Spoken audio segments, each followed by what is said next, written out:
Hammer time. Oh! What is it? Oh!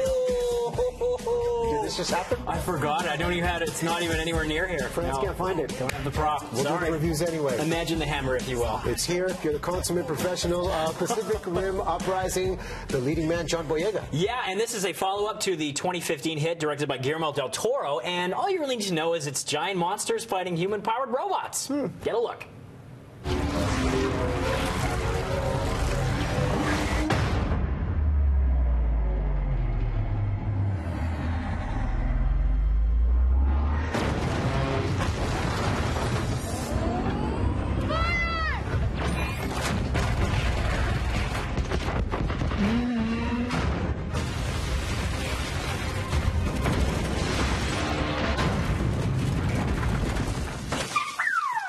So Boyega, the leading man here, he's had major momentum from the Star Wars franchise. Will this movie help or hinder what he's been doing? I think it will help him. I personally enjoy watching him play this character. He plays the son of Idris Elba's character from the first one, and I was more entertained watching him than seeing him in the Star Wars movies. Really? He's a commanding presence in this movie, and he really carries it. He's got so much verve and energy, and he's a great leading man. Also, he's got his British roots in this movie. He's not trying to cover up his accent. I found that very refreshing.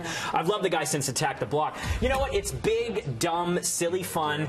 They oftentimes with sequels will go the bloated route, but this one actually didn't do that. It had a decent story. I mean, yeah, sure, look at it. The plot's a little ridiculous, and the script does lack a lot of finesse, but it was truly entertaining, so I thought it was a decent follow-up. I wasn't crazy about the first one, but I thought this actually took the story in some interesting directions, and plus Boyega, you got Scott Eastwood and a cast of talented international actors and actresses as well, plus some familiar faces from the first one. The CG is on point, so the tech has evolved, and I dug it.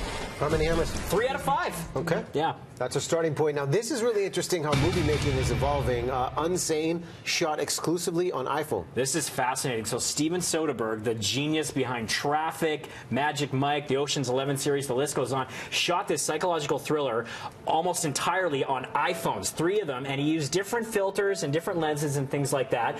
There's one drone scene that looks at the exterior of this facility, but basically it stars Claire Foy from The Crown.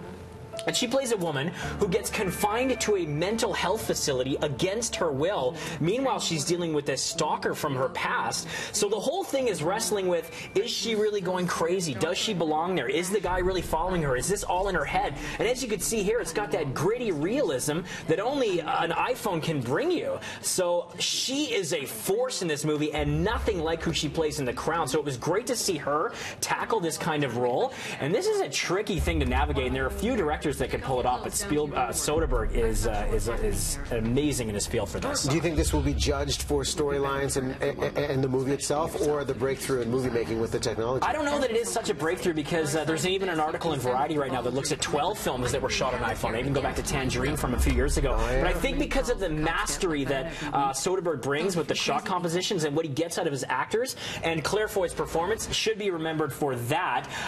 The story isn't anything new, and the script is clunky at times for sure, but it's a fascinating exercise in filmmaking and goes to show you that you're walking around with a phone basically in your pocket in the form of your phone. How many hammers? Walking around with a camera, sorry, in the form of a phone in your pocket. 3 out of 5. 3 out of 5. Yeah. Okay. There you go. Hammers are done. We'll bring the hammer back next week. Right.